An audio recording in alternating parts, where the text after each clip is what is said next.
तो पाचन तंत्र शरीर का एक महत्वपूर्ण अंग है जो भोजन को पचाने और शरीर को आवश्यक पोषक तत्व प्रदान करने का काम करता है। पाचन तंत्र में निम्नलिखित अंग शामिल हैं। दोस्तों, अंग कौन से हैं जो पाचन तंत्र में शामिल हैं, इनका क्या कार्य होता है, ये कैसे प्रभावित होते हैं यानी बीमार होते हैं, इससे संबंधित आज संपूर्ण जानकारी आपसे शेयर करेंगे। इसलिए दोस्तों, इस वीडियो को 1 मिनट के लिए भी स्किप मत करना, पूरी जानकारी सही से सुनना। दोस्तों, सबसे पहले हम जान लेते हैं पाचन तंत्र की समस्याएं कितने प्रकार की होती है। दोस्तों, वो है गैस, एसिडिटी, ब्लोटिंग, पेट में दर्द, दस्त, कब्ज, पाचन की सूजन या पेट में सूजन। अब दोस्तों, अपने पाचन तंत्र की देखभाल कैसे करें ये भी जानना जरूरी है। दोस्तों, अपने पाचन तंत्र को हेल्थी रखने के लिए आपको संतुलित आहार लेना चाहिए, पर्याप्त हमें पानी पीना चाहिए, नियमित व्यायाम करना चाहिए, तनाव बिल्कुल नहीं लेना चाहिए, धूम्रपान व शराब से बचना चाहिए। हमें समय समय पर नियमित जांच व परीक्षण करा लेना चाहिए। दोस्तों, अब हम चलिए जानते हैं आंतों के कार्य। आंतों का क्या काम होता है। आंतें पाचन तंत्र का एक महत्वपूर्ण हिस्सा है जो भोजन को पचाने और शरीर को आवश्यक पोषक तत्व प्रदान करने का काम करती है। दोस्तों, आंतें दो प्रकार की होती है। पहली है छोटी आंत, स्मॉल इंटेस्टाइन। यहाँ भोजन का पाचन और पोषक तत्वों का अवशोषण होता है। दूसरी है बड़ी आंत। दोस्तों, यहाँ पानी और इलेक्ट्रोलाइट्स का अवशोषण होता है और मल का निर्माण होता है। दोस्तों, आंतों की जो हमेशा समस्या होती है यानी इंटेस्टाइनल प्रॉब्लम, वो क्या है चलिए जानते हैं। दोस्तों, आंतों की समस्याएं कई प्रकार की हो सकती हैं, जिनमें से कुछ प्रमुख हैं। पहली समस्या है irritable bowel syndrome IBS, ulcerative colitis, Crohn disease, diverticulitis, gut microbial imbalance. दोस्तों, ये 5 प्रकार की आंतों की समस्याएं होने का खतरा रहता है। अब दोस्तों, हम अपने आंतों को इन बीमारियों से कैसे बचाएं, इन समस्या से कैसे बचाएं, इसके लिए हमें आंतों की देखभाल के लिए कुछ बातों पर ध्यान देना होगा। पहला है, हमें हमेशा संतुलित यानी कि दोस्तों संतुलित पोषक तत्वों से भरपूर आहार या डाइट लेना चाहिए। हमें भरपूर मात्रा में पानी पीना चाहिए। जैसे हम वर्क कर रहे हैं उस वर्क के हिसाब से, अगर हम कोई काम नहीं कर रहे हैं, हमेशा AC वाला काम कर रहे हैं यानी ठंडे स्थान पर रहते, उस समय हमें प्यास कम लगती है। तो दोस्तों, हमें फिर भी 2 से ढाई लीटर 3 लीटर अपने शारीरिक क्षमता के अनुसार पानी पीना चाहिए। हमें अपने शरीर की निष्क्रियता को दूर करने के लिए, एक्टिविटी बढ़ाने के लिए नियमित व्यायाम, मॉर्निंग वॉक, योगा, प्राणायाम, मेडिटेशन, साइकिलिंग या जिम, जो भी आपको शारीरिक एक्टिविटी वाली एक्सरसाइज पसंद है, उसे ज़रूर करना चाहिए। तनाव बिल्कुल नहीं लेना चाहिए। अगर आप किसी बात को लेकर तनाव में हैं तो दोस्तों उसे तुरंत खत्म कर दीजिए। धूम्रपान, शराब बिल्कुल नहीं करना चाहिए। और दोस्तों, आंतों से संबंधित अगर आपको कोई भी समस्या लग रही है तो आप अपने निजी सरकारी हॉस्पिटल में जा कर के, जो आपके पास में सरकारी हॉस्पिटल है, वहाँ जा कर के दोस्तों कुछ जांचें करा सकते हैं। अब दोस्तों, चलिए जानते हैं पाचन तंत्र और आंतों के लिए कुछ फायदेमंद होती हैं चाय। वो कौन सी चाय है जिन्हें हमें ज़रूर पीना चाहिए, या इसे काढ़े के तौर पे आप बना के पी सकते हैं।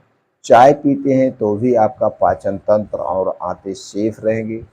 अगर इनका काढ़ा के तौर पे बना के पिएंगे तो भी दोस्तों आपका आंतें और पाचन तंत्र सेफ रहेगा। तो चलिए उन चाय के बारे में जानते हैं। पहली चाय है दोस्तों जो पाचन तंत्र में सुधार करती है, वो है पिपरमिंट की चाय। पिपरमिंट की चाय दोस्तों पाचन तंत्र में सुधार करती है, गैस और ब्लोटिंग की कम करती है, आंतों की सूजन को कम करती है। तो दोस्तों, आप पिपरमिंट की चाय पी सकते हैं। दूसरा है चामोमाइल चाय। कैमोमाइल चाय दोस्तों पाचन तंत्र को शांत करती है, तनाव और चिंता को कम करती है, आंतों की सूजन को कम करती है। तो दोस्तों ये कई प्रकार की चाय हम बता रहे हैं और इनका क्या-क्या काम है वो भी बता रहे हैं। तो आपको जो जिस समस्या लग रही है उससे संबंधित आप चाय का सेवन कर सकते हैं। तीसरी है दोस्तों अदरक की चाय। मित्रों अदरक की चाय पाचन में सुधार करती है, उल्टी और मतली को कम करती है, आंतों की सूजन को कम करती है। तो दोस्तों आप अदरक की चाय भी ले सकते हैं। चौथी है तुलसी की चाय। दोस्तों तुलसी की चाय पाचन तंत्र को मजबूत करती है, आंतों की सूजन को कम करती है और शरीर की रोग प्रतिरोधक क्षमता को स्ट्रांग बनाती है। पांचवें है दोस्तों हिबिस्कस चाय।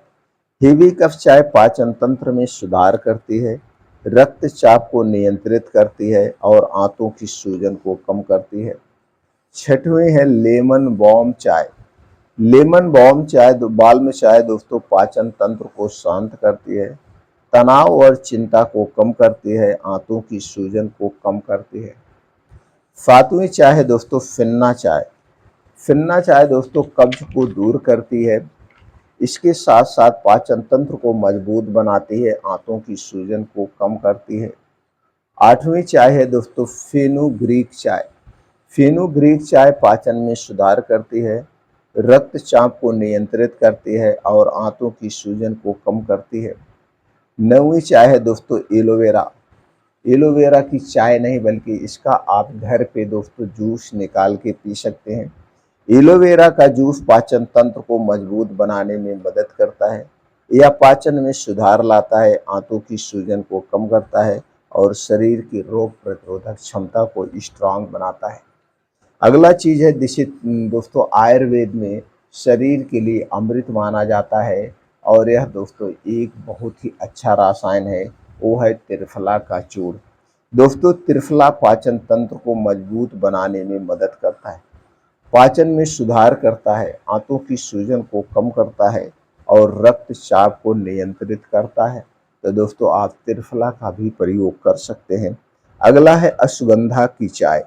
दोस्तों अश्वगंधा पाचन तंत्र को मजबूत बनाने में मदद करता है, पाचन में सुधार लाता है, आंतों की सूजन को कम करता है, तनाव को भी कम करता है और शरीर को शक्तिशाली बनाता है। तो दोस्तों आप अश्वगंधा की चाय ले सकते हैं।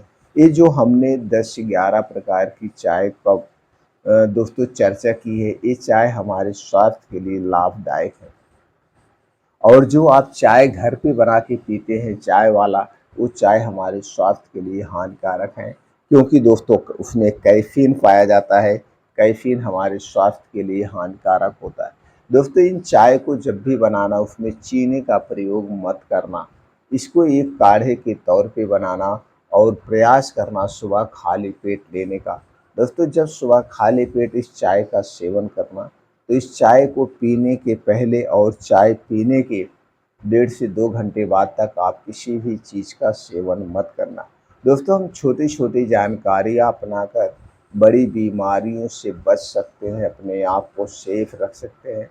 तो हमेशा स्वस्थ और निरोग रहने के लिए दोस्तों आप बाहर की कोई भी चीज़ मत खाइए, हर एक चीज़ को अवॉइड कर दीजिए। आप हमेशा स्वस्थ और निरोग बने रहेंगे, बीमारी आपके पास कभी नहीं आएगी।